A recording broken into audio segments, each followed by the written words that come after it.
relatos mágicos y bautizos de medianoche.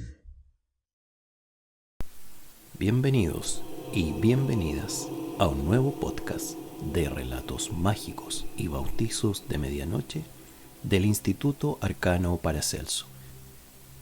En el podcast del día de hoy nos corresponde nuestra sección Historia de la Magia, donde hablaremos acerca de la magia en la Edad Oscura. Durante el primer milenio, el pensamiento hermético no ejerció un monopolio exclusivo sobre el desarrollo de la magia, como es natural. La India y China, por ejemplo, tenían sus propias tradiciones mágicas y alquímicas, que difundieron por el Tíbet, Birmania, Corea y Japón. Estas tradiciones precedieron con mucho y en numerosos aspectos al hermetismo alejandrino. En cualquier caso, no habrían encontrado incompatible el hermetismo, o al menos sus premisas básicas. La alquimia taoísta, por citar solo un ejemplo, difería de la tétrada occidental de los elementos tierra, aire, fuego y agua, a los que solía añadir algún otro. Al respecto, conviene recordar que la alquimia taoísta consideraba, a veces, que la madera constituía un elemento. Pero las tradiciones alquímicas del este sí que armonizaban con sus equivalentes occidentales en cuanto a los principios implícitos, como por ejemplo la correspondencia entre el superior y lo inferior, o entre lo interior y lo exterior, la interrelación de todas las cosas, la capacidad para operar una transformación efectiva accionando los resortes adecuados. El pensamiento hindú, tanto el védico como el budista, también contribuyó, y de forma única, a través de los grimosofistas alejandrinos, a la conformación del hermetismo. En Europa occidental, durante la llamada Edad Oscura, existió asimismo una tradición mágica, pero tuvo poco en común con el hermetismo. Entre los pueblos eslavos y teutones existía la figura convencional del chamán, el adivino tribal o hechicero. En el mundo celta había figuras bastante más sofisticadas, como la de los druidas, cuyas funciones y actividades se solapaban con la de los bardos. A falta de lengua escrita, el chamán, el druida, el bardo ejercían una especie de función sacerdotal. La ausencia de lengua escrita les hacía depender en gran medida de la memoria, y la ejercitación de esta se convirtió en uno de sus superpoderes o secretos profesionales. Sus hazañas memorísticas eran muchas veces prodigiosas.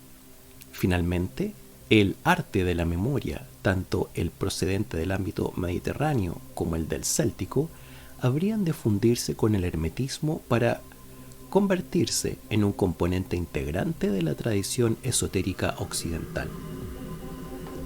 A causa, pues, de la ausencia de escritura, el druida, el bardo o el ollave eran un libro abierto y ambulante.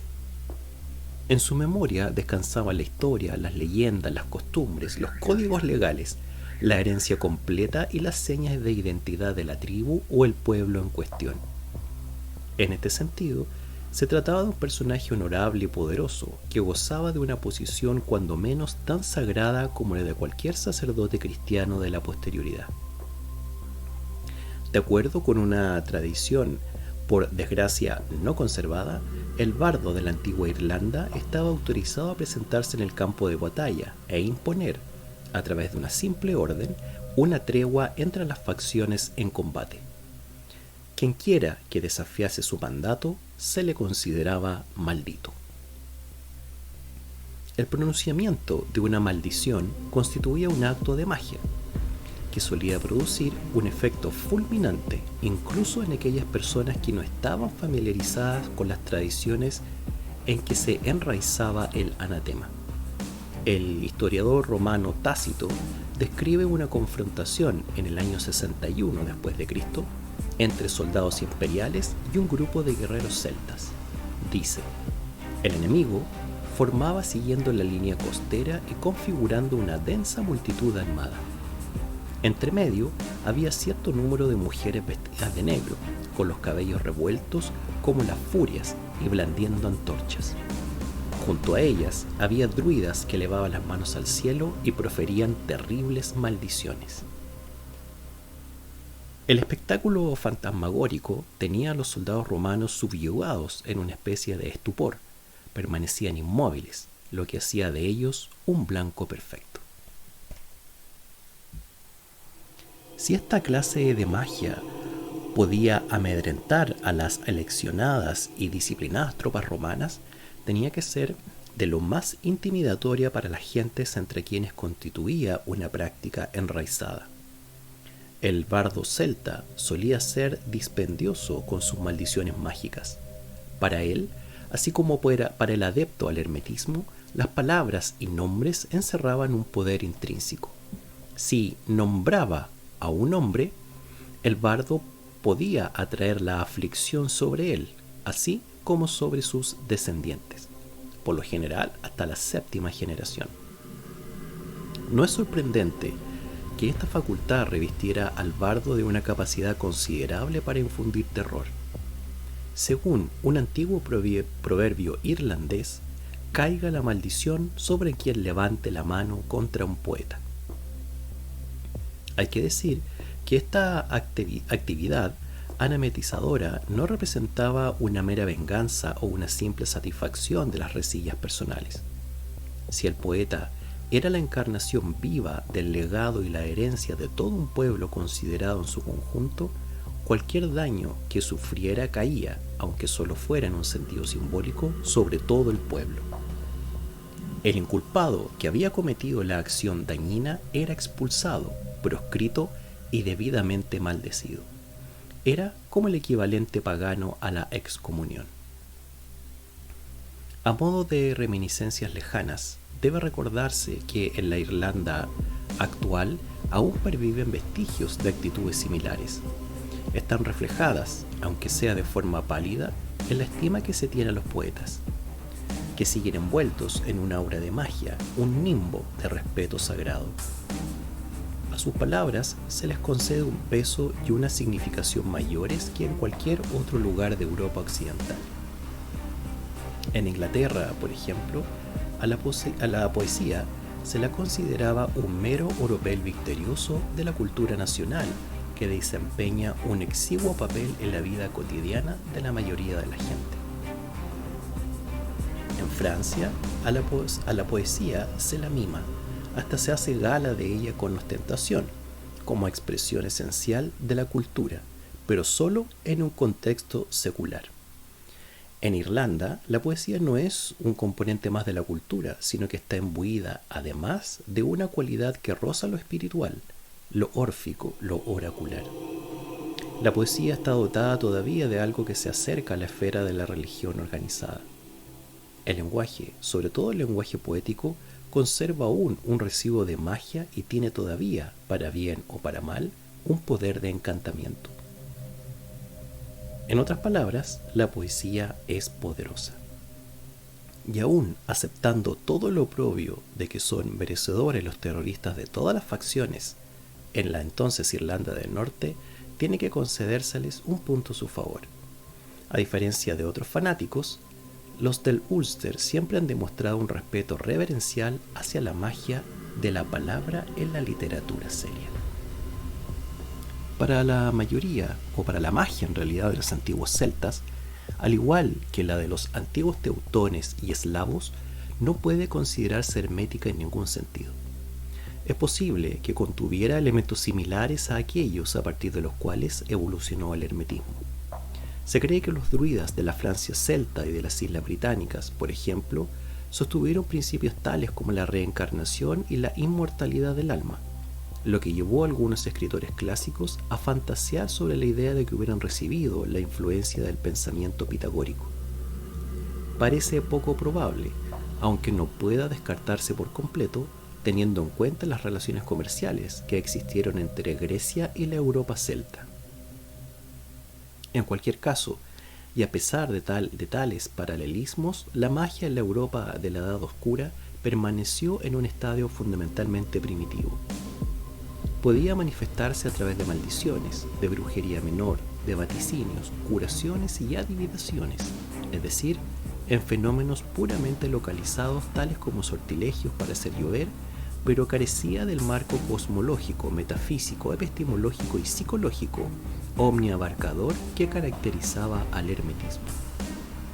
No podía utilizarse para modificar el curso de los acontecimientos más que a una escala restringida e inmediata y, a diferencia del hermetismo, no podía proporcionar los fundamentos para aquello que habría de evolucionar hacia la investigación científica y, en último término, la manipulación científica de la realidad. De acuerdo con las líneas establecidas por los astrólogos fáusticos del Renacimiento, permaneció confinado en el reino de la magia inferior o la práctica de los conjuros. Si uno piensa en la magia durante la Edad Oscura europea, la figura que surge de forma inmediata en la mente es, claro está, la del mago Merlín. Para muchas personas, Merlín es, en efecto, el mago por antonomasia, el prototipo de brujo, el hechicero arquetípico. Pero el Merlín que goza de tal consideración no es en realidad un producto de la Edad Oscura. Por el contrario, se trata de una creación literaria de la Alta Edad Media, de la cultura medieval en la cúspide de su desarrollo. Es la proyección de un mago del siglo VI, percibida por los siglos XIII y XIV, del mismo modo que los caballeros y el código caballeresco de una época más tardía fueron una proyección que se remontaba a una Bretaña artúrica legendaria.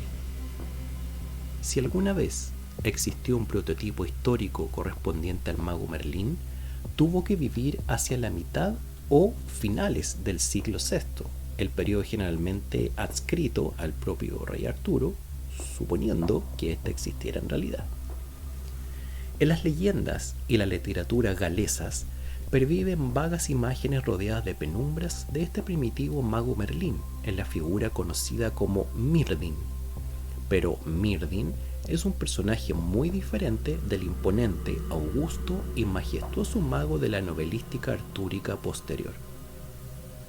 Es posible que fuera un druida o un vidente influido por el pensamiento druídico. En conjunto, de todos modos, emerge como una figura no diferenciada, en esencia, del tradicional chamán o adivino tribal, y lejos de estar dotado de una autoridad sobrenatural, semidivina, es más una víctima y mártir que cualquier otra cosa. De modo que cualquier Merlín o figura prototípica en que se basara que hubiera existido en el siglo VI, poco en común habría tenido con el majestuoso y regio personaje de la literatura medieval, introducido en la conciencia popular más de 5 siglos después, en 1136, por Geoffrey de Monmouth, en su obra Historia de los Reyes de Britania. El Merlín histórico real, si es que alguna vez vivió, no debía de ser más que una especie de profeta local o de chamán adivino, tal vez con características que recordaran al loco o bufón de las obras de Shakespeare. Debió de defender, mostrar o reconocer una relación panteísta con la naturaleza y el mundo natural. Sus dotes debieron de consistir en la habilidad chamanística típica de comunicarse con los animales, en la facultad para cambiar de forma, en la capacidad de inducir a los demás y asimismo a entrar en trance, en el poder de interpretar los sueños y en el de realizar actos de adivinación. Debía de considerársele capaz de interpretar o prever las cosas, pero no de invocarlas, producirlas o hacer que sucedieran. Su magia también debió de ser menor, de ámbito restringido y materialista, comparada con la magia elevada y altamente espiritualizada del hermetismo. Este ha sido el podcast del día de hoy de Relatos Mágicos y Bautizos de Medianoche del Instituto Arcano Paracelso. Nos vemos en un siguiente podcast. Relatos mágicos y bautizos de medianoche.